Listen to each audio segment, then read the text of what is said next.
According to county estimates, the 1980 ad valorem tax collections may be $110,000 less than the previous year. In tomorrow's regularly scheduled meeting, county commissioners will consider raising the millage rate. In 1979, revenues from ad valorem taxes contributed over $2 million to the county general fund and over $1 million to the road and bridge fund. July of 1979 was the last time commissioners increased the county millage rates. At that time, the increase was needed to cover anticipated revenues lost because of the Amendment 1 property tax package. Assistant County Administrator Dave Stockman says no specific amount has been proposed for the adjustment, but county administrative personnel estimate an increase of 1/10 of a mil will bring 1980 figures up to the levels of previous years. If the proposal is approved, taxpayers will pay an additional 1 cent for each $100 of the assessed property value. The commission is also expected to open bids for the restoration of repairs of the courthouse and consider a request for federal funds for a family violence center. Cassandra Taylor, WSFA TV News. The blue law is described by some merchants as vague, and many say it is not specific enough to follow. Basically, the law says that certain items may be sold in one store but not in another, and only by certain numbers of store clerks. This has led to what some store managers have called blue law enforcement discrimination. One case in particular was a suit filed by Family Mart last June, which charged that it was discriminated against because it sold food, drugs, and other items all under one roof. The suit asked the court to determine whether the store could sell food and drugs on Sunday and if it was violating the blue law by selling other items. The court ruled in favor of Family Mart and determined that more than 3 employees were needed to operate the store, thereby striking down a former Sunday maximum employee requirement. Store managers say opening on Sunday is an added convenience for customers and a matter of economics. How do the consumers feel about the blue law? I think it's convenient that the stores should be open on Sundays. I think it's really kind of bad to really restrict people in that way, such as the blue law. And like it's been said, you know, I really don't have time to shop during the week or any other time because of school and work. Well, it doesn't make any difference to me. I think it's silly. I think if you've got drugstores open, these stores ought to be open too. I see no reason for them not to be. But I think if they're going to close these, they ought to close everything else. I mean, if it's not important to shop here, it's not important to shop anywhere else. You can do it during the week. We also talked with several store managers who declined to appear before our camera. One manager in particular said that consumers don't want to be told when they can shop and what they can and can't buy. And yet still another manager said that as long as people want to shop on Sunday, they are proving by doing so that they do not intend to obey the blue law. Dan Black, WSFA TV News.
have no comment. Do you have anything to say for yourself after the judge's decision? I have no comment. Will you make an appeal, sir? Will you make an appeal, Judge Franklin?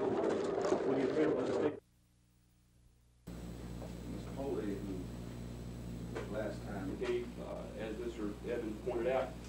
report of this shelter, or the facility, a lot of those are information referral, such as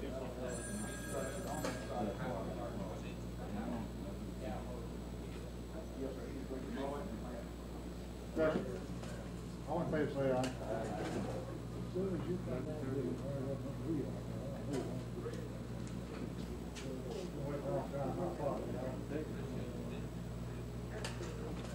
All in favor say aye.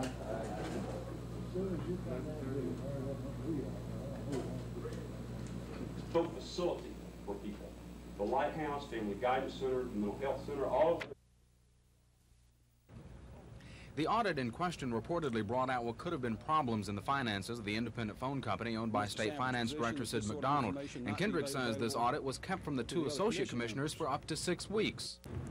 I strongly feel that in attempting to conceal the results of this audit, that Mr. Samford has violated the public trust, and I feel that he should resign. Samford, meeting with reporters afterward, was quick to stand his ground, saying there was no way he would resign. Samford went into a lengthy explanation of the events around the audit, saying both other commissioners were aware of the audit and of a meeting between Samford and McDonald. Samford today also closed the door to any possibility that he might run for a full term as PSC president. Samford indicated last week that he might run, but now says he's changed his mind and feels that it's best to make his intentions public.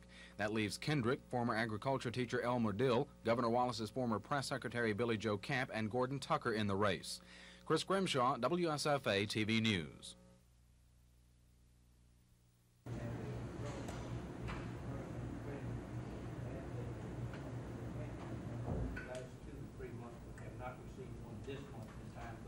Recommend to you that they be given a rehearing, the engineering report. Engineering study. Okay. First, Jack Horner. Engineering report. Troopdale Telephone Company. I'm pleased to report audit by this commission, previous adopted, to submit an engineering study, engineering report to this commission. They have on several occasions have made requests.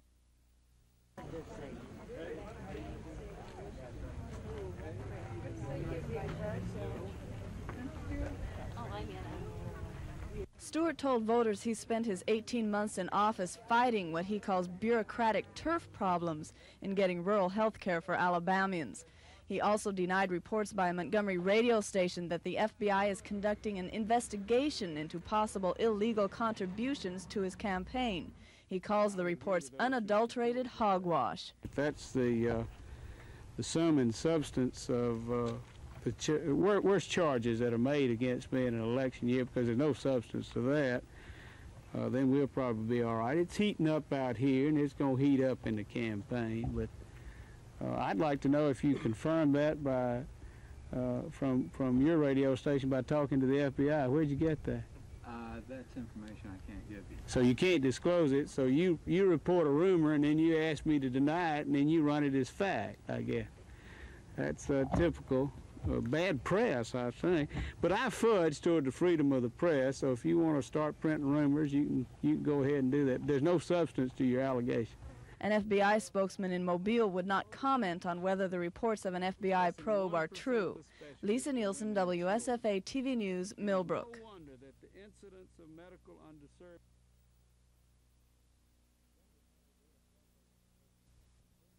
Montgomery County data processing personnel are concerned over the fragmented increases in the millage rates. They say the millage totals should be leveled to amounts ending in 5 or 0 to simplify bookkeeping. The Commission set new ad valorem millage rates that reduce the general fund rate to 5 mills. The Road and Bridge Fund comes down to 2.5 mills, and the Board of Education at the county level was reduced to 4.5 mills, and the district level to 3.5 mills. The Commission's action reduces revenue to the Board of Education by $140,000 from last year's $600,000 level, when the millage had been raised to 1 4/10 mills. In other action, the Commission turned down a request for approval of a $200,000 federal fund grant to establish a Montgomery area family violence center for abused women, children, and the elderly. Richard Compton Contractors was the apparent low bidder to make alterations to the county courthouse. The commission denied a liquor license for Cliff's Place at Pine Level. George Mitchell, WSFA TV News.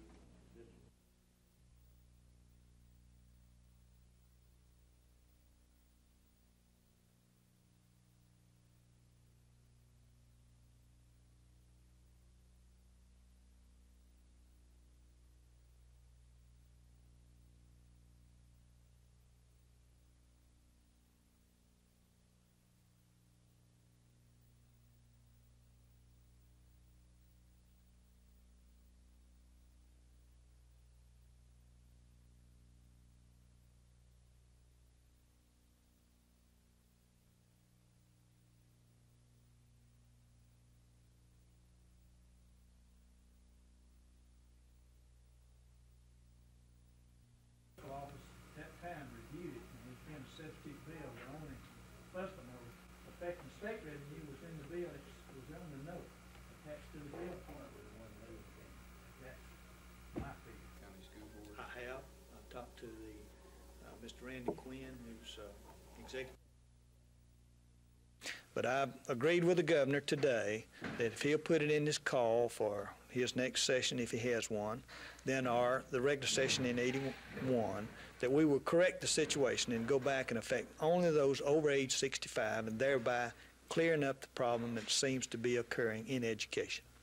But it was ridiculous for anyone to come up and say that it cost $35 million. I don't think they collect that much totally statewide in that area. So this will clear it up.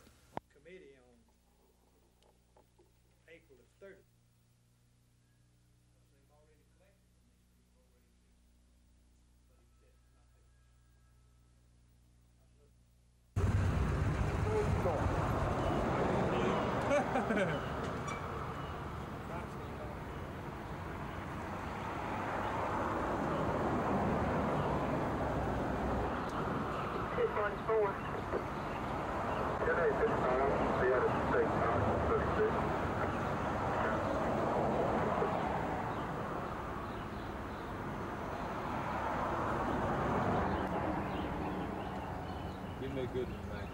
Make it look dramatic. 47 1017 headquarters.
Yeah, I think he knew he'd done wrong.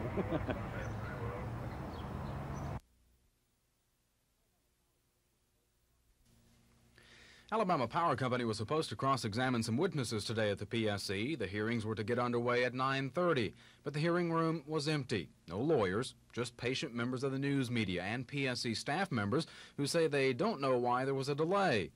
Nearly 2 hours later, still no attorneys, no commissioners, no word on why the delay. But back in the office of hearing examiner Carl Evans, a closed session was underway. When the meeting broke up, we found out who was in there. The three commissioners, attorneys for Alabama Power Company, Legal Services Corporation, and the Attorney General's office. There is a move afoot right now between all parties concerned in the rate case, the Alabama Power Company rate case, to come up with a settlement, something unprecedented in Alabama. There are still some problems. Lawyers representing industrial interests weren't at the meeting. They're apparently not in agreement with the settlement, and no one involved is talking about a figure in relation to this settlement. Regardless of the amount, PSC President Jimmy Sanford says any settlement proposal would have to be agreed to by all of the parties before the Commission would even consider it, in place of the current Alabama Power Company $122 million rate increase request that is pending before the Commission. There are still some clouds of confusion over the surprise proposal. For instance, whose idea was it? No one's admitting to or telling whose idea it was. Second of all, how much of a decrease, if any, will there be in the settlement? And third, and most important, will it be agreed to by all of the parties? Chris Grimshaw, WSFA TV News.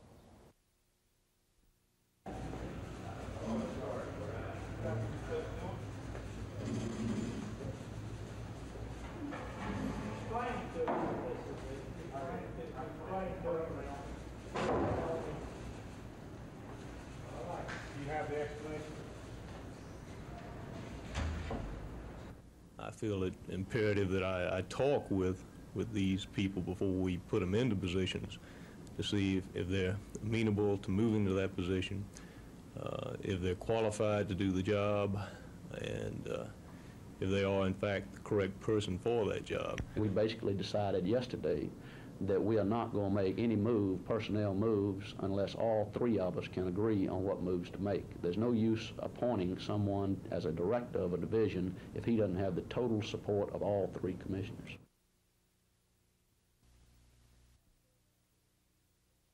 Which is not a bad idea. We go on what we do with that. But this is a floodplain, and that's where all the problems. I'd like to address the council at this time, so please be recognized.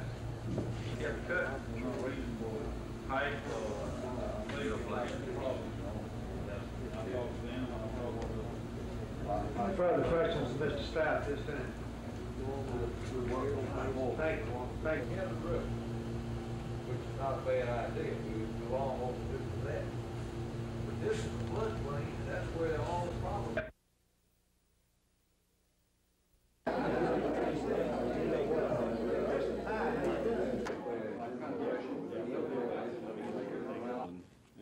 With it, my thanks to the Chamber of Commerce, which was an invaluable aid, particularly Tom Blake and Sarah Ellis.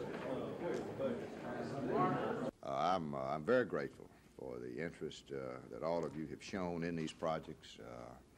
I'm delighted that you and the #1 university in the state saw fit to take on this project, and I'm sure it's in keeping with the finest kind of quality.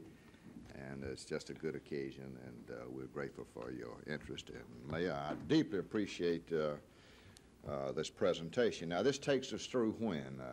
Through which year? 1980.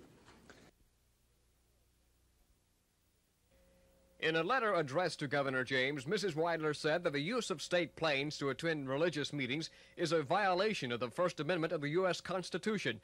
She referred to an April 29th trip by James and First Lady Bobby James to attend the Washington for Jesus rally in Washington. The Establishment Clause of the First Amendment protects individuals' freedom of religion as well as prohibits the government advancing religion. And in this case, it's the state spending money to attend religious functions. Now we think it's perfectly all right for the governor and for the First Lady to attend religious functions, but we suggest that they spend their own money to travel to these meetings and not the taxpayers' money. Also in the letter to the governor, Mrs. Weidler asked that he respond by June 18th. She added that ACLU representatives are willing to meet with the governor to discuss the matter. Just before leaving by plane on a speaking engagement, Governor James responded to Mrs. Weidler's charges. As far as this administration not attending functions, as I said, by Christian groups, by our churches, by the Salvation Army, and people that I think are the backbone of this country, we're going to be there. We're going to continue to be represented if they're kind enough to invite us. And that's that. Earlier, Mrs. Weidler had said the ACLU would be willing to take the governor to court if it became necessary. I think they stay in court. And as far as I'm concerned, they can stay in court the rest of their lives. We want to give the people of Alabama a good, honest government. That's what we plan to do. Dan Black, WSFA TV News.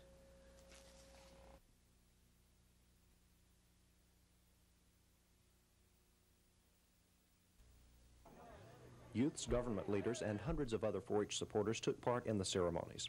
Facilities on the 105-acre site include a lodge, a 52-person capacity dormitory, and many recreational and educational facilities.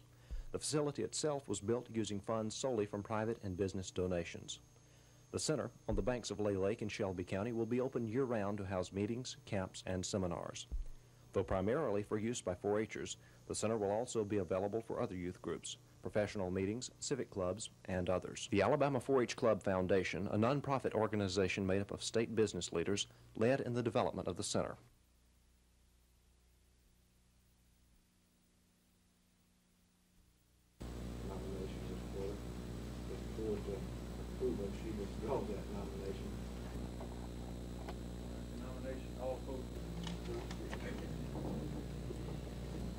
I'd like to take this opportunity before we get into the agenda to introduce you to people.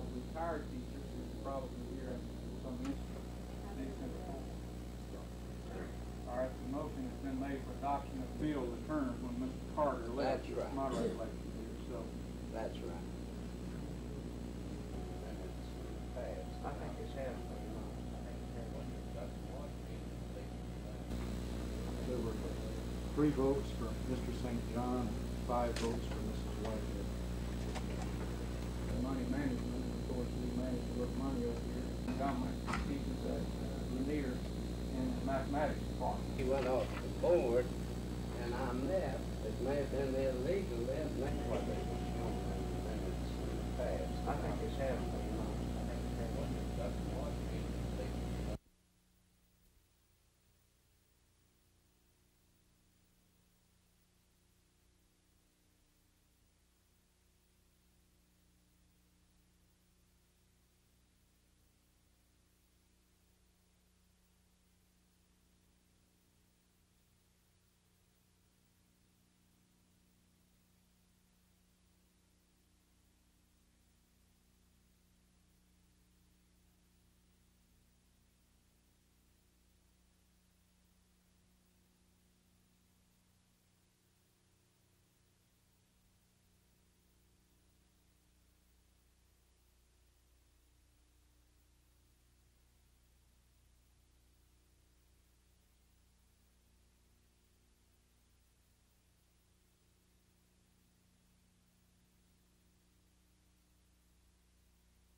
State troopers, sheriff's deputies, and corrections personnel have been combing Elmore County all day.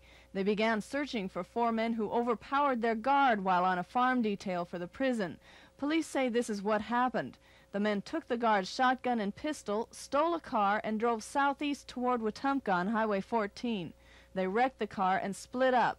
2 stole another car and drove to the Blue Ridge area south of Wetumpka, and at least one of them broke into a home and stole some clothing. The 2 others stayed on the west side of the river bridge. Police set up roadblocks and checked cars going through the area. They brought in dogs and horses to help in the search. A Department of Corrections man caught one escapee on a bicycle in Blue Ridge. Later, tracking dogs from Atmore picked up the scent of the 2 men on the west side of town, and they were recaptured. Both weapons were also recovered. But 19-year-old Ricky Henley is still at large. He's black, 5'5", weighs 125 pounds, and was serving a life sentence for murder. Police believe he may still be in the Blue Ridge area, and they're warning residents to be cautious and aware. Meanwhile, another man, Stephen Beard, was discovered missing from Draper Prison this morning, and police are still looking for him. Lisa Nielsen, WSFA TV News, Elmore County.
That time in 1973 and 74, we have some unique circumstances have come together.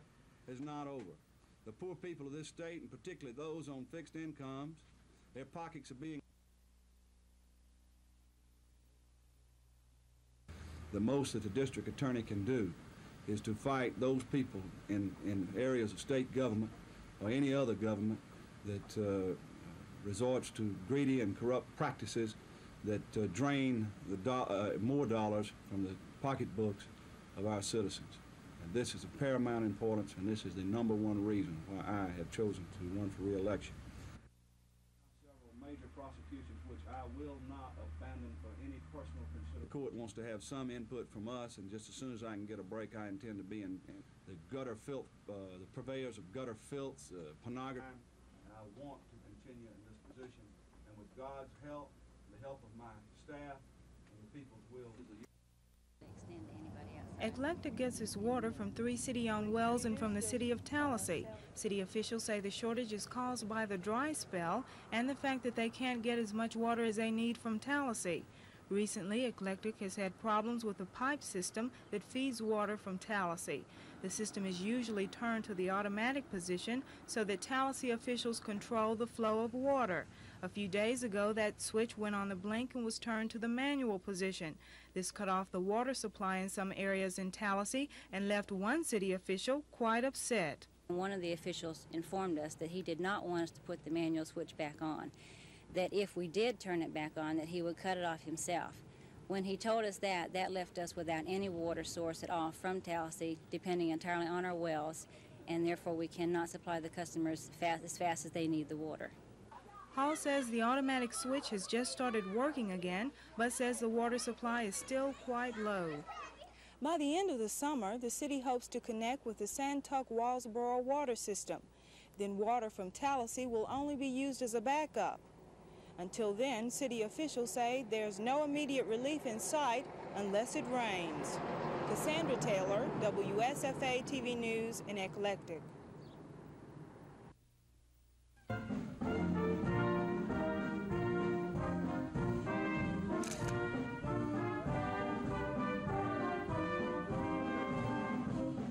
Sign on, young man, and sail with me. Recruiters all across the nation, along with Uncle Sam, want you.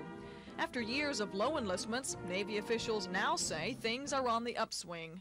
Navy recruiting is big business, and it has to be. To find enough qualified young men and women, Navy recruiters must become salesmen, pushing their product.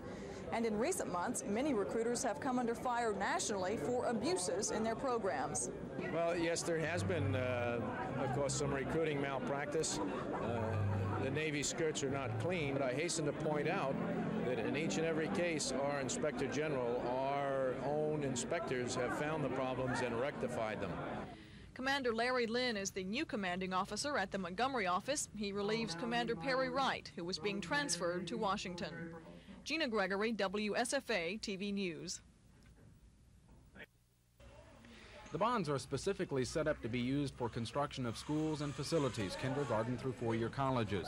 They're part of $220 million in bonds authorized by the 1978 legislature. Of the $220 million, $60 million in bonds were sold in October of 1978, but a failing economy with high interest rates prevented any bond issues since. But now the Alabama Public School and College Authority, made up of the governor, state finance director, and state school superintendent, apparently feel the bond market is safe to enter again. But the governor wants the money to be used solely for elementary and secondary schools. There are nearly $90 million in unissued bonds available for that purpose, and Governor James wants schedules drawn up on that amount. Those schedules would show how much interest the state would have to pay over the next decade or two in order to retire the bonds. Future legislatures would be aware of these interest payments and could set aside money for them. But the 1981 budget is already complete, and there is some question as to whether or not the state can afford an interest payment as early as fiscal year 1981. The authority is looking into the feasibility of postponing that first interest payment until 1982. Bond counselor Bob Thorington, who handled the $60 million in bonds in 1978, says the next several months appear to be good for floating bonds. And Dr. Wayne Teague impressed the urgency of moving ahead on the matter because of the construction needs at the local level. The authority will meet again when Thorington has drawn up those interest schedules. Chris Grimshaw, WSFA TV News. TVA and state officials say it will cost $2.5 million for new safety equipment around TVA's nuclear plant in North Alabama. And it's estimated another $180,000 will be needed to maintain new warning and communication systems. TVA officials say the agency will provide help to the fullest extent possible to implement any finalized plan to establish monitoring equipment around its nuclear plant. State Civil Defense Director Sam Sloan says Alabama has been involved in emergency preparedness procedures at fixed nuclear facilities since January. Alabama has had a radiological emergency plan in existence since 1972. It's been amended or altered 22 times over the last 8 years. When TMI occurred back last March, the President issued some directives, and the Nuclear Regulatory Commission came out with an entirely new set of criteria for emergency planning around fixed nuclear facilities. This necessitated us taking a long, hard look at our existing plan, and our conclusion was that it was not practical to try to, again, revise the plan we had. We felt that we needed to just keep that one in effect temporarily and then just start writing an entirely new plan, and that's what we've been doing since January from the standpoint of the State Civil Defense Department and also the State Division of Radiological Health. George Mitchell, WSFA TV News. Well, I don't think anybody else has rated it very good, but I think that we had a decent recruiting year. You know, you recruit to your needs, and I think that we recruited 2-point guards who can really help us. As far as taking Rah Scott's place. We did not get a good inside player, a big inside player to give us some depth inside. In Terry Williams from Elkmont, Alabama, we got a good wing player. So I think that we got 3 quality players. But again, we didn't get the real strong physical player inside. But perhaps we had a good recruiting year. Perhaps better than some people think. Coach, you ready to name your starting 5 yet? No, we'll let October the 15th to December the 1st decide that. But I think we'll be very competitive for the positions. They're going to be wide open. We have a lot of good basketball players returning, and it's just going to be our job to get them ready to play as one, and hopefully we can do that and be ready to play opening game November 29th. Coach, you were around when Robert Scott was recruited. I guess you had to feel pretty good when he was drafted this week. Well, I really did. I recruited Ra, and I had a hard time recruiting him. He kind of hemmed and hawed on me for about the last 2 or 3 weeks of the recruiting season, and finally came around and signed with us, and I took a great deal of pleasure in seeing Ra sign up or at least get drafted in the 4th round, and I think he's going to do a very fine job. He certainly did a fine job for us this year, and a very quality player. Not only is he a quality player, he's a quality person, and I think that the pros are looking for this just as college people are, and I was thrilled for Robert, and I was thrilled for his family, and I just hope he does well in the professional ranks.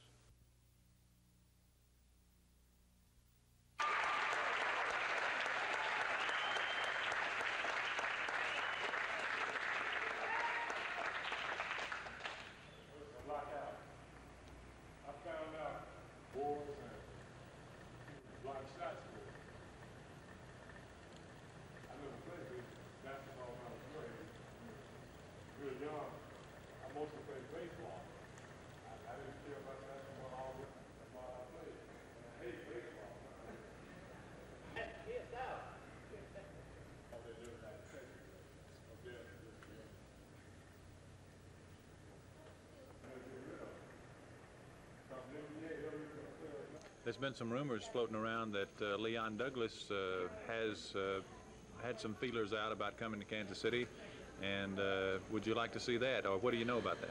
Well, I've heard about that, and really I wish he would come. Like, I've tried to talk to him, but I can't seem to catch up with him on the way here. He's hiding out somewhere. How have you, what kind of progress you feel you made this year? Well, I think I made a lot of progress, and just working hard. Right now, I hadn't had a chance to work a whole lot because I had a groin injury. But now I'm starting back kind of slowly. What do you think the guys are going to have to do to improve on their record last year? Well, first of all, like I said, we need a big guard and a small forward. And if everybody just works hard, we need a center too to back up Sam. And if everybody works hard, we should be in pretty good shape. How many of these camps you done? This is my first one so far. I have a couple of more this week. You having fun? Well, it's all right until time for autographs, and there'll be 200 kids there. Well, you better get back to it. All right, Talk now. to you. Okay.